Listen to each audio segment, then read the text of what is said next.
Hey everybody, there is no budget deck video that I could build that would help anything for the next 2 days. So Blizzard invited me to the Theorycraft this past week, and they let us have access to the client for a couple of days. So I thought what would be best for everybody is to go over each class and start to talk about some of the cards that I saw and some of the things that I think we shall see early next week, and something that a budget player would want to consider. And like I said, we're going to do it through each class. So first of all, I wanted to talk about Death Knight. What I think is going to happen with Death Knight, I do not think we're going to see too many plagues. I think the excavate keyword will absolutely be there, but I think plague Death Knight is not going to be the thing. In terms of a budget deck, there's a couple of cards I want to specifically mention. Of course, the low cost ones. First of all, I really think that Fistful of Corpses, even though it's not new or what have you, I think this is going to be a card that you should consider. Deal damage to a minion equal to your corpses. If you've seen the new cards from Perils in Paradise for Death Knight, there's a lot of corpses that are going to be generated, and there's also a lot of heavy minions available. So yeah, I think that this would be something that you should all consider. It didn't get a ton of usage during Showdown of the Badlands, and I don't even think much of Whizbang, but this is something to consider. Next thing here would be Corpsicle. Corpsicle is pretty strong. It's the one that deals 3 damage and then spend 3 corpses to return this to your hand at the end of your turn. It's just infinite value. And with the ability to generate as many bodies, if you will, that'll turn into corpses, I think this one's going to be awesome. I saw it played multiple times in the theory crafting. I played this as well. It is pretty fun. I would definitely consider doing that. And then, yeah, I mean, the cool thing about the Corpsicle is it's a comet. It's not going to cost you too much, not an arm and a leg. Another thing I think is coming back is Mosh Pit. You're going to see a lot of 1/1 minions and a lot of, small minions that are easy to be generated. And for you to be able to spend those corpses back and forth, and we're talking about corpses for a specific reason. Now, everything I say is not 100% yet. We're still going to have a meta that starts building up based on when the thing launches, but Climactic Necrotic Explosion is going to be where it's at. So this is how much, it's randomly improved by the corpses you've spent. You're going to generate and use a lot of corpses in some of these strategies, and this thing could be a huge payoff. It might not be an immediate payoff or what have you, but I think that this one would be an amazing tool for you to just one-hit your opponent and kill them. But to go through a little bit more, Threads of Despair is another one that I think is going to be interesting, especially with some of the corpse synergy that you'll be able to, create a bunch of little minions here and there, and this could possibly clear both boards. Remember, this is going to clear everything essentially. If you're giving all minions, deal 1 damage to all minions, it's going to go crazy. And there's going to be a lot of heavy boards. Even Mage had a board-centric deck in the game, and that hasn't happened in forever. Another one, this one here for card generation, Acolyte of Death. This is a common card, and you're going to see a lot of minions, go away. So this would be cool if you needed a card draw. Don't forget about this one. Anti-Magic Shell, another one. This is in core, so it won't cost you anything. Giving everything that you generate a +1/+1 and elusive is a good thing to have, okay? Next one here, Crap Rotation. Summon 4 undead with Rush that die at the end of your turn. I'm not 100% sold on this one yet. I just saw that there was a couple of things that I was looking at during the Theorycraft that I said, hey, you know what? That one might be a good idea. Okay, let's see. Next up here, this Rainbow Steamstress. It's amazing since it came out. I think this is going to be good as well. Obviously, you need to have a Blood, Frost, or Unholy card, but you could also strategize it based on what your deck is. If you're running something where it's just Frost, you'll be able to get the Reborn or what have you. Just make sure you're looking at what's in your deck before you put this in. Next up, Ghoul's Knight. This one right here was really, really strong. Summon 5 1/1 ghouls that attack random enemies. You're getting that corpse generation. This is a common card if you don't have a lot of cards in your deck, and this will start scatter damage enemies. That's a good thing. You could use this with the one that turns them +1/+1. No, you can't, because this is summoning immediately or what have you. There is some utility here that you'd be able to mess around with this one. And again, also, it's a common. It shouldn't be too crazy. Horizon's Edge was an amazing card. Deal 3 damage, randomly split along all enemies, and then after a friendly minion dies, your friendly minions are going to die randomly. The awesome thing is this has 5 charges. It's a good rare card, and I think this one's going to be a little strong. Next up, Maw and Paw. Here's another one. This is not new, but this is just something to consider. You know, the corpse generation and giving yourself the 5 health. You will have a benefit to this. Now, I'm not saying to craft anything right now, but this is a cool card that you should consider if you don't have it right now. Next up, Sickly Grime Walker. Throw this down. You do those other, those other cards, like, this one right here. After you summon undead, give it poisonous. So go ahead and throw those out, this one out, and then go ahead and then use that Ghoul Knight. That one, it's just a great thing. And then everything those creatures hit, those ghouls hit, they're all dead.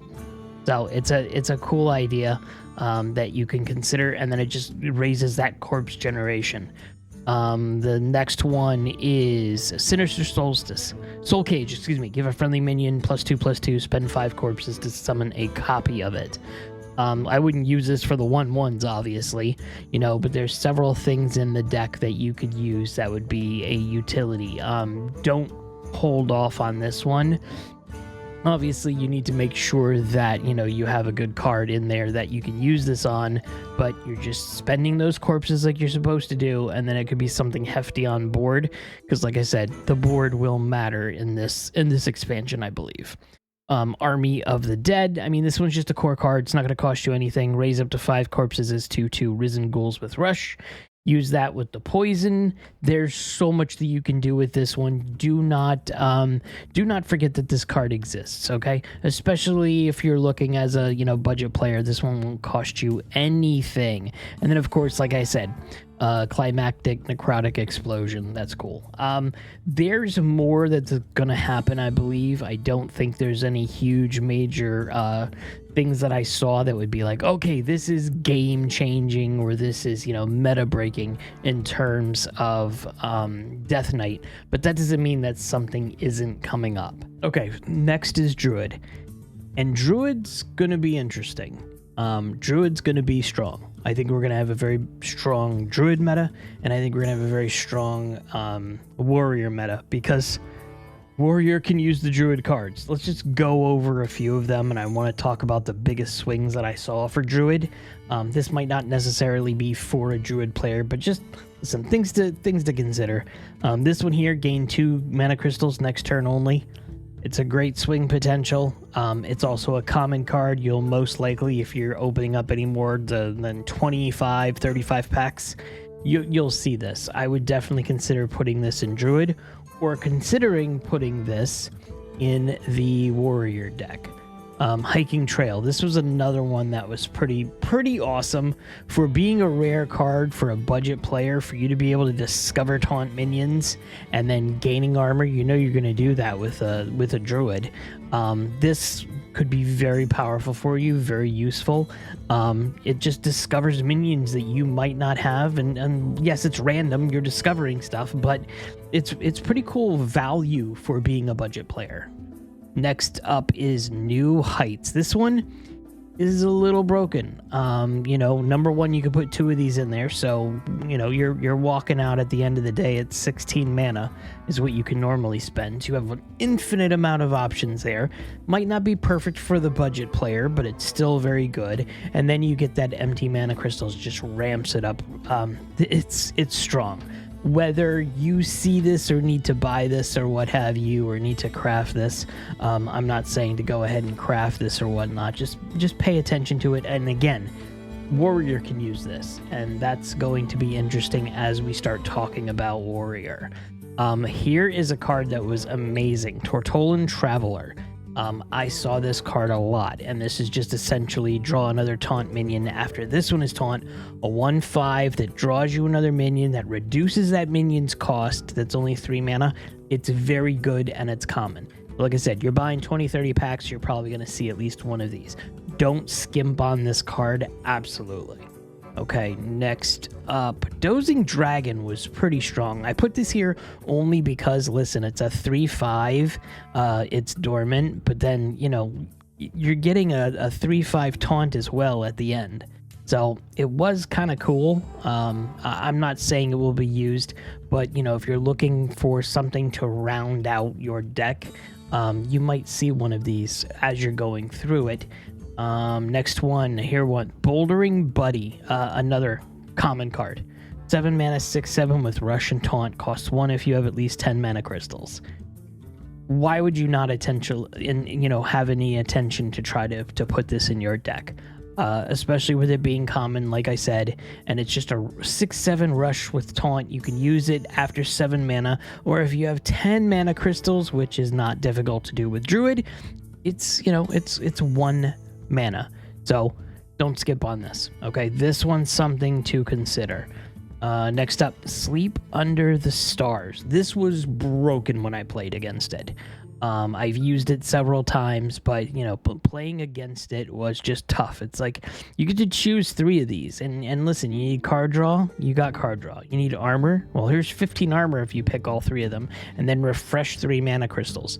So any one of these combinations for 7 mana, absolutely awesome. If you're a Druid main, or you want to play around with all the fun things that you can do with Warrior, and you need to craft a card, I would consider crafting this as an epic. And then next up here, Hydration Station. Resurrect your 3 highest cost taunt minions. It works great in Druid. It worked great in Warrior as well. There is a taunt Druid that's running around. I believe that's one of the pre-constructed decks in the new expansion when it hits. Druid's going to be tough. Now, whether Druid can be tough on a budget scale, I haven't seen that yet. I think there's a lot more refinement that's needed. But the cool thing about the tourist mechanic is you're getting these cards, and you might be crafting these cards or, buying packs to get these cards. But you can use them for 2 classes, which is pretty cool. Next up, let's go to Demon Hunter. And Demon Hunter's not problematic, but it's not problematic. I'm going to talk about this multiple times for multiple classes. This adaptive amalgam is the bee's knees across the board. This one has all minion types, and then the Death Rattle is shuffle this into your deck. It keeps any enchantments. This could be useful for Paladin, and it is. This is useful for Hunter, and it is. This is useful for anything. So, I said, like, if you have to craft an epic and you're really into Druids or what have you, this is something you're going to want to mess around with. And, look, the hippo there, the signature card is really cute. So don't skimp on that one, okay? One of the things that I like about it is it can turn into a pirate. And there's a lot of Demon Hunter pirate synergy in the game once Tuesday hits, and this patches the pilot. Yes, it's a legendary. We're not talking about this for 100% budget players, but this is something that you're gonna expect. There's a lot of pirates that you will see coming out of the pipeline for Demon Hunter. So just prepare for it. It's a good card. Not saying you need to pull this one. Another one that I saw, this Naga. This minion's attack is improved by your heroes. There's some combos where this goes back and forth to where this attack is pretty huge because you're able to go ahead and build yourself a lot of your own attack. Next up, Adrenaline Fiend. After a pirate attacks, give your hero +1 attack this turn. So that's what it does. So you use this with that little Naga guy, and oh, this could be pretty heavy, and it is. There's some crazy combos with this card. There's some crazy combos with another card we're going to talk about. The Coconut Cannoneer. After an adjacent minion attack, deal 1 damage to a random enemy. It's also a pirate. This is a good card, and it's a common. There is also, we've already seen this one before. This is something not to skimp out at. It's a common card. This is the summon, 2/1/1 Illidari with Rush. That could work for you quite well with, with the Coconut Cannoneer, Sigil of Skydiving. That's another one I saw was pretty cool. At the start of your next turn, summon 3/1/1 pirates with charge. That can work with any of the pirate synergies that you will be seeing for Demon Hunter. There's Snakebite. I like Snakebite only because it's like gain 1/1 for each minion that died this turn. You can kill 5 or 6 minions easily in 1 turn, and then boom, for 2 mana, this is, whatever it is. Thank you, Ruler Office, for subscribing. Let's see. Next one, Hosen. Here's another one that was nutty. Whenever another friendly pirate attacks, give it +1/+1. So there's a lot of pirate synergy, like I said. So this card with it is just amazing. Paraglide was another one too. Both players draw 3 cards. You got card draw, and then if the outcast is only you do. 3 mana for you to be able to do that. That's absolutely amazing. Go ahead and look at that card. Sailboat Captain. This one too was give a friendly pirate Wind Fury. So this is something that you should consider looking into with any pirate synergy, if you have it in your deck or what have you. Next one, Skirting Death was interesting. Choose a minion this turn. Your hero steals 4 attack with it. This could be helpful in multiple ways. Number 1, that could be building up that little Nagaling. Number 2, this could be stealing attack that you might be able to fight something without taking a lot of damage on your side because it's stealing it just temporarily. There's a lot of options there, and it's a rare card. Nothing, nothing crazy. This card's in cores, so it's going to be free. Your other pirates have +1/+1. Why would you not put this in a budget Demon Hunter pirate deck? It's no brainer. Add this to the collection, or just remember that it's there. Dangerous Cliffside, I think, is a little bit interesting. It just has that pirate generation. Could be used with some of the other ones. The one that I just mentioned that makes it +1/+1. The one that gives it, if as soon as you attack, you're doing damage. There's a lot of fun stuff here. And it's a rare card, not that crazy. Footman's another one. We have these. And the ones that adjacent minions are immune while attacking. So this on board, while you're doing some weird synergies with the pirates, you can make it pretty strong if you wanted to. And this one, this one's a core, so it's not going to cost you anything. Kane, I saw this one in a couple of decks. This one charge and all friendly attacks ignore taunt. It's a core card. It's free. It's not going to cost you anything. So definitely consider, throwing that one maybe as a last stand to hit your opponent's face to do a little bit of damage there. Cliff Dive is expensive, but also fun. Summon 2 minions from your deck and give them rush. They go back at the end of your turn. I put this in here for a reason. If you have it, you're a budget deck player, 2 minions from your deck and give them rush, you could have some pretty strong minions in your deck that could just do some massive damage. One of the things I saw in there with this Cliff Dive was Yogg and, a couple other crazy ones. And then as soon as you, hit those minions out, they go right back into the deck. So it's a good spell that could potentially help you win the game on that. And then the last one, listen, that's another one. You could throw Illidari Inquisitor in there for the Cliff Dive, and then, it already has a rush, but after your hero attacks an enemy, this attacks it too. It's just 8/8 that might not cost you anything. There's a lot of options there for you to be playing as a budget Demon Hunter player. Let's go into Hunter. Hunter was another one.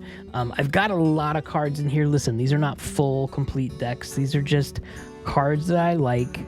We talked about this one already. Adaptive Amalgam is huge. It's going to be in everything. And, you know, you can do some buffing with the Hunter cards. And the buffing of the Hunter cards will help you be stronger on the Adaptive Amalgam front. So just remember that. So another thing that I'm remembering from Hunter was Bestial Madness. Give +1 attack to all minions in your hand, deck, and battlefield. This came out in Titans. I didn't see this a lot, but cool thing is you'll be able to, for 2 mana, you know, make your Adaptive Amalgams and any other creature that you have in your hand, deck, and battlefield. That's pretty good deal, +1 attack, okay? Birdwatching. Birdwatching was super strong. Discover a minion from your deck, give all copies of it +2/+1 wherever they are. So those Adaptive Amalgams, other things that you have, so you'll be able to use this in a good tempo. And this is also, it's a rare card, so it's not going to cost you an arm and a leg. Look into it. Direwolf, you know, you have that card, use that card. Okay. Jungle Gym. Jungle Gym has always been strong. It's always been something since it came out, pretty strong. You probably already have copies of this. Go ahead and mess around with Jungle Gym. I would definitely try to put that into budget Hunter decks. Next up, Messenger Buzzard. Draw a beast, give minions in your hand +1/+1. So if you have those beasts and this is in your hand, you know, just start playing this really quick, and then whatever's in your hand, you know, +1/+1. Next up with Observer of Myths. You know, what do you have to do when you have a bunch of minions that have, you know, more attack than this, which you're trying to do that, buffing up the buzzards or what have you, or working with those Adaptive Amalgams, is Observer of Myths. And that's pretty cool for you to be using. It's in Titans. You might already have it. It's been out for a little bit. Something to consider. Next up, Painted Canvasor. It's awesome. You know, you probably have this already. Give each other friendly beast a random bonus effect. Amazing. Amazing. Next up, Parrot Sanctuary. Here's another one, and the art is gorgeous as well. Your next Battlecry minion costs 1 less. After you play a Battlecry minion, reopen this. Just to remember this, you know, there is a few battle cries that you'll be able to mess around with in Hunter. I would definitely look into this as to where, hey, maybe I could throw a location that's more beneficial than the Jungle Gym in case you're looking for something else to put in. Pet Parrot. Repeat the last 1 cost card you played. What's 1 cost? Those Adaptive Amalgams. So just remember that. There could be some fun, nutty stuff with this one as well. Saloon Brewmaster. Return a friendly minion to your hand. Give it +2/+2. So we've talked about it. We've talked about it. Until I'm blue in the face, you can make those amalgams very, very heavy. Let's see. Titan Forge Traps. I mean, this is just a great card. You probably used it before if you're playing in Hunter. If not, consider using it. You know, you could discover and cast a secret. You forge it really quick. You do it twice. You've got 2 spells that's just going to disrupt your opponent from doing anything. Chatty Macaw. Repeat the last spell you cast at an enemy, at random enemy if possible. It's just something I saw during the Theorycraft. Not saying you're going to want to play it or you absolutely have to play it, but it's just something to consider. You'll be seeing this in a lot of Hunter decks. What else? Explodoneer. I thought for a common card, this was really good. It's the 3 mana at the end of your turn. Shuffle a bomb into your opponent's deck. When draw, it explodes for 5 damage. Even if it stays 1 time, you're throwing something on board to disrupt their tempo or get them, okay, I have to remove it. And then they have a card that they'll draw that'll take 5 damage. Something to consider. Let's see. Floppy Hydra. This one came out, you know, last expansion, but the death rattle is shuffle a copy of this into your deck with permanently double attack and health. Why would you not want to mess around with this for 3 mana? So if you have them, I would definitely consider using them. It's a rare, not going to cost you arm and a leg. Something to consider with the buffing. The next one is the Iridescent Gyreworm. Each of your minions a random bonus effect. If you have a lot of minions on board, something to absolutely consider doing, especially if you can do something that's going to create a bunch of minions. So just keep an eye out on that, even though it's an epic. Overplanner, I did not see this really used too much, but the idea is this is just going to go ahead and make something adjust to where you get the cards that you need. Try it. It's a common, so most likely you have that. I would consider this, especially if you're looking for something in any deck, let alone Hunter. Silver Serpent. I mean, this card has been amazing since it came out during Showdown. If you're playing a beast, if you're playing Hunter or you're using beast synergy, I don't know why you wouldn't want to put this in. And it's a common. Let's see. Yeah, Trusty Fishing Rod. This one was interesting. So after your hero attacks, summon a 1-cost minion from your deck. What are 1 cost? Yes, you heard it right, kids. Adaptive Amalgam. So don't forget that. Freebird. I mean, listen, Freebird's another one. Gain +1/+1 for each other Freebird you played this game. So you can do that with a couple of items. The one that duplicates and gives a +1/+2.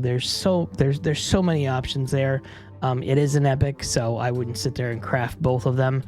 But it's something to consider if you're building beasts. Let's see. This one is another one, the Octomasseuse. If you have this, absolutely put it in, especially if you have the ability to buff it at all.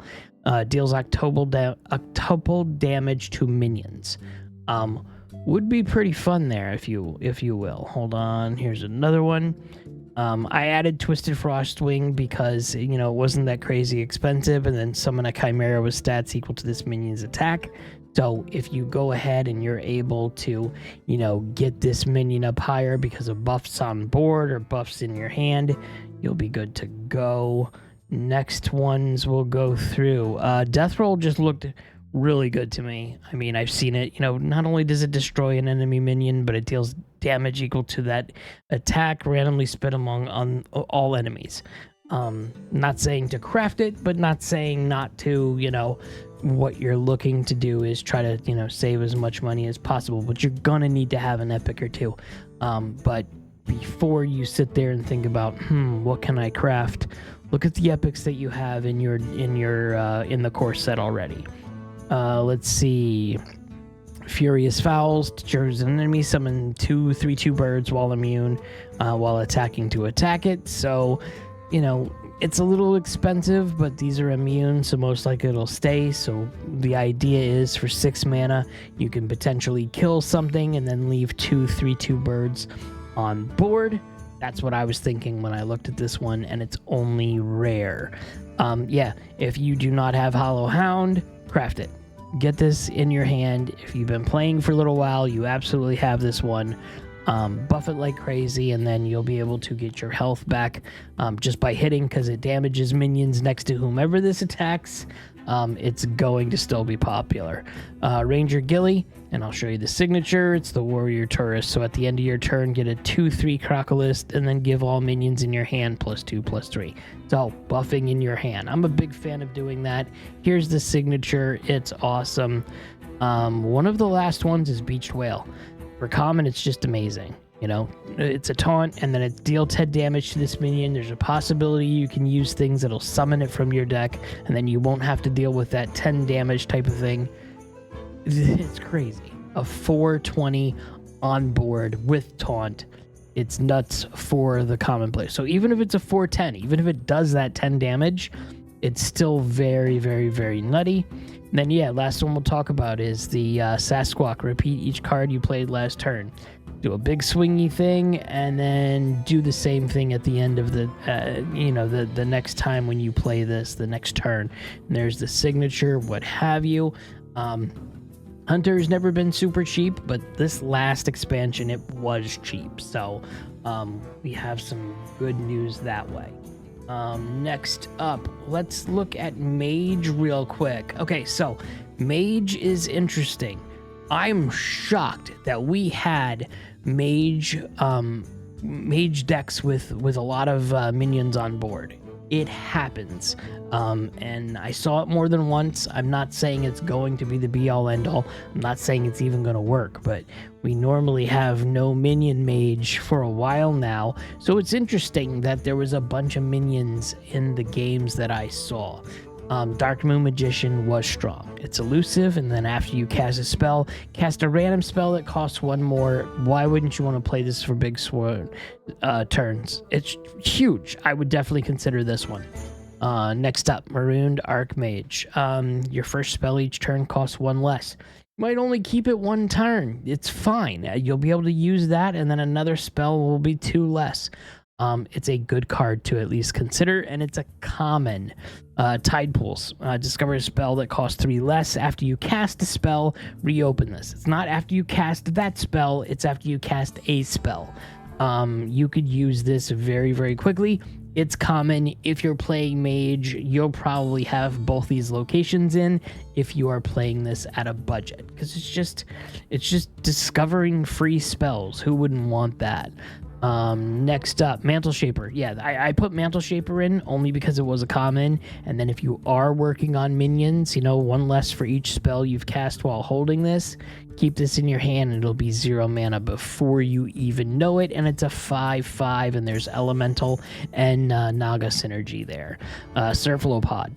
Besides being one of the coolest looking cards we got on the expansion, and there's a lot of them in this expansion, the next spell you draw is Cast When Draw. It's a 5/6. It's on board. Yes, it's only going to pop off 1 with that Cast When Draw, but at 5 mana, usually at the end of the game, your spells are pretty strong. So who wouldn't want like a Box of Yogg or whatnot popping off the next turn, because that's what you drew. Idea there. Tsunami. Tsunami is broken. This card is amazing. Hopefully everybody that's playing on a budget will get this Tsunami deck. It's just massively awesome.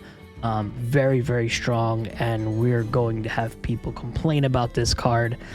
So yeah, not saying to craft it, but listen, if you want a strong spell and you've got the dust to do it, absolutely consider Tsunami. So what I'm probably going to do is I'm going to split this up into 2 parts. I'm going to have one part that comes out on Sunday. You're probably seeing this now, and then, what am I going to do for Monday's video? I'm going to do the second part, and I'm just going to release it on Monday, because I went through and I'm talking a little bit about every single class. So stay tuned in part 2. We're going to go through and we're going to talk about Paladin, Priest, Shaman, Warlock, Warrior. The rest of the classes will be good. And yeah, this is a long video, so let me start cutting it up. I will see you in the next one.